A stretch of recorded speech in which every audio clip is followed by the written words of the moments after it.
The scripture is from 1 Corinthians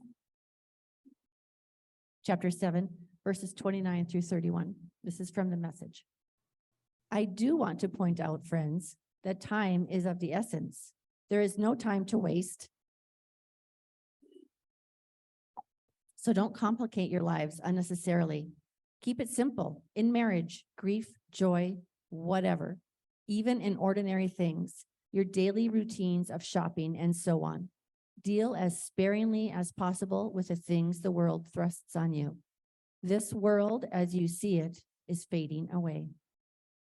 We're talking about a well-rounded faith this year. And about 20 years ago, I had a friend, he's a little bit older than me, sort of a big brother in faith.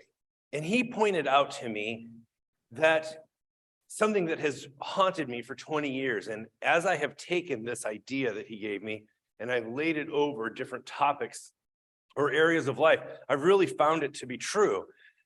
It's a really simple thing he pointed out, which is he said, look, we basically all have the same priorities. They're just in a different order. Like we all want certain things for our kids, or certain things in our job, or certain things for the environment, or certain things in our politics, whatever, right? We all basically want the same things, roughly. But they're in a different order, which is the main thing, and which it gets pushed down when the resources are thin. And so I just want to present to you an idea today that I think is going to be really helpful for us going forward. So if you take just three things, right? Just three things: the individual, the society or the community, and our spirituality, right? And so you could do politics and money or whatever, right? You can do this with anything. But if you just take these three things, the individual, the community or the society, and spirituality, I want to show you something that I think is really interesting. So I'm going to ask John to put up this slide that I made. Depending on what order you put these things in, life can look very different. And keep in mind, this is just with three variables arranged in slightly different order. So order number one prioritizes the individual, right? This is the liberal society. I would put Portland as a culture. This would be Portland, right? The individual, that's primary. Society or the community comes after that, that's secondary. And then in a distant third might be spirituality, right? A different order would say, no. Society, that's the big thing. What happens in our community, what happens in our city, what happens in our country, right? The society, that's the main concern. The individual comes secondary to that. And then after that, we can figure out spirituality, right? So those are just two different orderings of the same priorities. But depending on how you order them, things can go very differently. So here's a third one. If you put spirituality at the top, and I have friends for whom spirituality is the most important thing you could know about them. And then the individual, so how that impacts them and the kind of life that they have. And then they would put society or community as a distant third. That's a result of spirituality being primary, the individual living that out, and then that's how we make a society. Are you tracking with me so far? So sometimes people ask about my politics. So I would put myself in this fourth category that I've created. I think that community or society is primary. It's my primary concern. And then as a Christian minister, spirituality for me is the next most important thing. And then for me, in the distant third, is individual expression. Okay? Let me talk about these four and why I think they're important. And I'm going to keep saying this over and over. This is just with three variables. We haven't gotten into finances or, right, nothing, politics. This is just three little variables. But depending on which order you put them in, life can look very different. So I'm just going to give you some examples that I think are important, or maybe illustrative. They'll help you think through this. It has been very helpful to me in my life to meet people who come from different cultures than my own. Specifically today, I'm thinking about my friends who are from the Pacific Islands, my Native American friends, and my Korean friends. Because those three societies or cultures work very different than my own.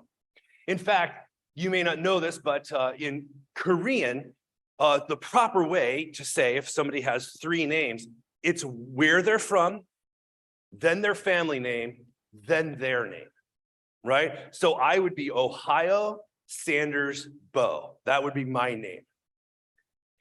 And wouldn't that be a very different way to conceive of yourself as a person?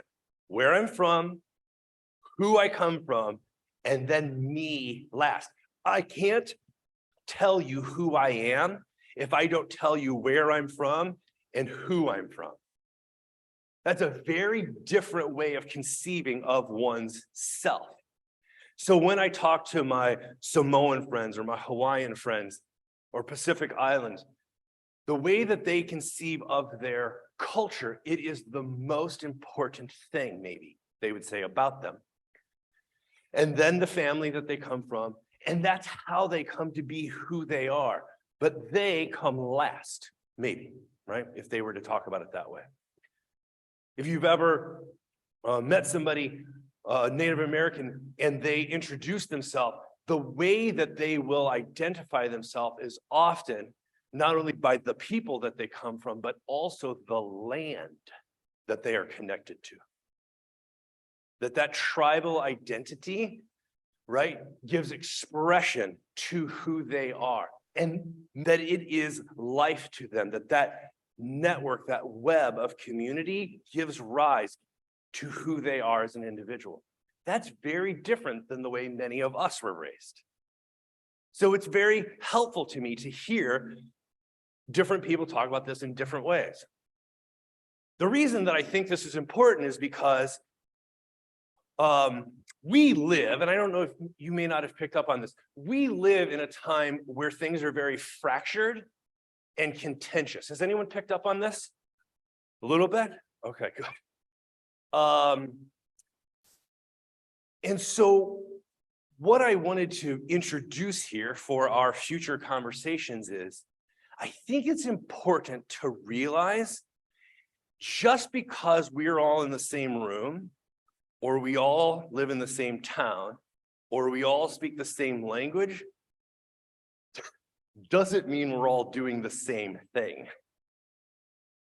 And to assume that somebody, if they just had the right information, or thought about it in the right way, or if they could see it from your perspective, that they would see it the way you do. It's hurting us to assume that if we all just had the same information, we would all do the same thing with it. So I wanted to put this up here and say, and if you've heard me preach about this kind of thing from you know I'm not saying there's a right way and a wrong way. I'm not even saying there's a best or a better. I'm simply naming the fact that with just these three variables arranged in this different order, how you look at life and how you participate in life can look very different. Aaron was here at the table talking about parenting.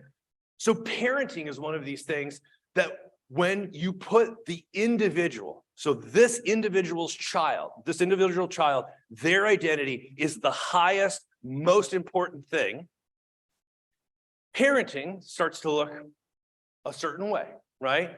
Because then culture or society or their classroom or whatever it is secondary to that. They are primary, the group is secondary, and their spirituality is sort of, they'll figure it out, right? If I raise them well, they'll figure it out. That's one kind of parenting. A different kind of parenting would say, no, hold on. We all are socialized into who we become, whether it's learning English or the way we talk about genders or the way we dress ourselves, the way we honor other people's wishes, right? And don't dominate them physically, whatever it is. Society, the community is the most important thing. Community is primary. Then the kid is secondary to that. But if the community is healthy, then the kid can live up into a healthy community. And then they'll figure out their spirituality. Okay, so that's a different kind of parenting. A third kind of parenting says, hold on. If we get their spirituality, that they're connected with God, filled with the Spirit to do good in the world, that's the most important thing we can do as parents, is get this thing right. Then you prioritize that, both what you model at home and how you pattern them and connect them out in the world. Below that would be their conviction, right? But they're going to be groomed, conditioned, socialized. They're going to learn and catch faith. And that is how they're going to participate in society. Third, that's an expression of the primary being right. So we can do this with anything. We can do this with politics. I just want to put in front of you that depending on what you do with just these three variables, life and faith and family can look very, very different. So many of you know that I have lots of conservative and Republican friends and family in my life. But I am none of those. I am neither of those. And thanks to Vermont Hills and Portland, I have lots of liberals and Democrats in my life. But I am neither of those. I am something besides those either or options. And for me, and I've showed my cards here, for me, I'm what's called a social constructivist. I think that the group, whether you call it community or society, culture, that's primary. That's where we get shaped and formed and informed. Then as a Christian minister, I want to put spirituality right behind that. That it shapes us. This thing we're a part of shapes us and informs us and propels us into the expression that we have as individuals. So that gives me a very different posture. When someone comes to me and says, I, X, Y, and Z, I don't say, oh my gosh, this is the most important thing in the world. I think, well, okay. But your opinion, and I know that you're stating your true opinion, but your opinion has been shaped by the culture and is being propelled, fueled by some kind of spirituality. Whether that's secular or religious, there's some kind of spirituality. And that's what gives you this conviction as an individual. So I run everything through that filter. So when someone comes to me and says, I love this thing, I know they're telling me the truth through the filter of the culture that has shaped them and whatever spirituality is fueling them. That's how I am in the world. So I wanted to give this to you because as we go forward this year, talking about how to make things meaningful, how to be a meaning-making community, I just wanted you to know, I'm not saying any one of these is better or worse or right or wrong. I just wanted to name that in a room this size, you are bound with just these three variables of the individual, the community, and spirituality. Just those three things. Not politics or economy or education or anything else. Birth order, Enneagram type, nothing else. Just these three things. You will have all four of these, at least, orders in this room. So that when we are in conversation together, it is good for us to recognize, even if we saw the same event or heard the same lesson or have the same access to information, we're not all processing it the same way depending on how we have ordered these priorities, life and faith and parenting and can look very, very different. So this is a conversation that I'm going to want to have going forward. So I'm going to put this up from time to time, and we're going to run through it as a filter to see if it works for us. So before we move to the next thing, I just want to say, is there any immediate questions, comments, concerns, feedback? I didn't put up all the possibilities. Partly I was limited by the slide. I didn't want to make the font so small. And also I was limited on time that I couldn't run through all the permutations. But thank you for pointing that out. You're right. And as a, okay. But I do appreciate that we all, so you noticed what wasn't there. And I love that about you. I do. Thank you for pointing that up.